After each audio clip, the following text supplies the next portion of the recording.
ያላገባችሁ ነገር ግን መንገድ ላይ የሆናችሁ ይች ልጅ ለትዳር ትሆናለች አትሆንም ብላችሁ ግራ እየተጋባችሁ ያላችሁ በምን አይነት መንገድ ነው ለትዳር የምትሆን የምታወቀው የሚለውን ውስጣችሁ እየተመላለሰ ያላችሁ ወንዶች ዛሬ ከማግባታችሁ በፊት መጠየቅ ያሉባችሁ ግዴታ 10 ጥያቄዎችን ልንገራችሁ።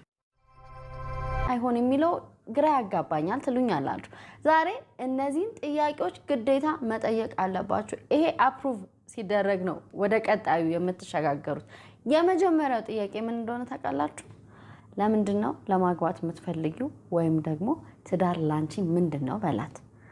ያው ትዳር ሰርግ ነው፣ በቃ ይበላል ይጠጣል፣ ትዳር ባልና ሚስት ልጅ ካለች አቋማን በግልጽ እየነገረች ነው።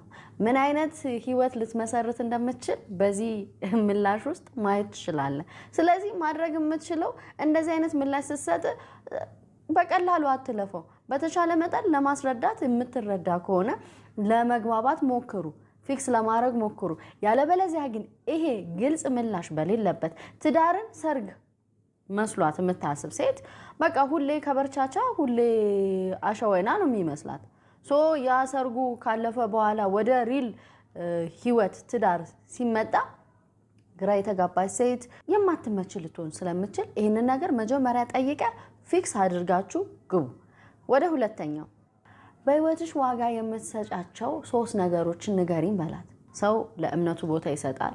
ሰው ለስራው ለትምህርቱ ወይም ለጓደኞች ኦፍ ኮርስ ቤተሰብም ቦታ አላቸው። ነገር ግን ጥበብ ያለ እይታ ነው ያላት ወይ ሰፊ እይታ ነው ያላት የሚለውን ማወቅ የምትችለው እሷ በህይወቷ የምትሰጣቸው ሜጀር የሆኑ ነገሮችን ስትነግር ነው።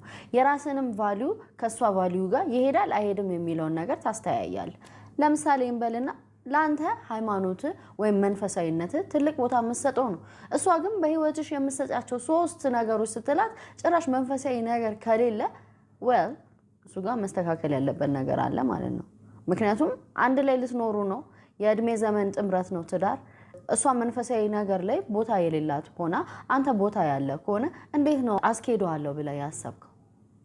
ስለዚህ እነኚህም ነገሮች በጣም ወሳኝ ናቸው ነገህን ስለሚጠቁሙ።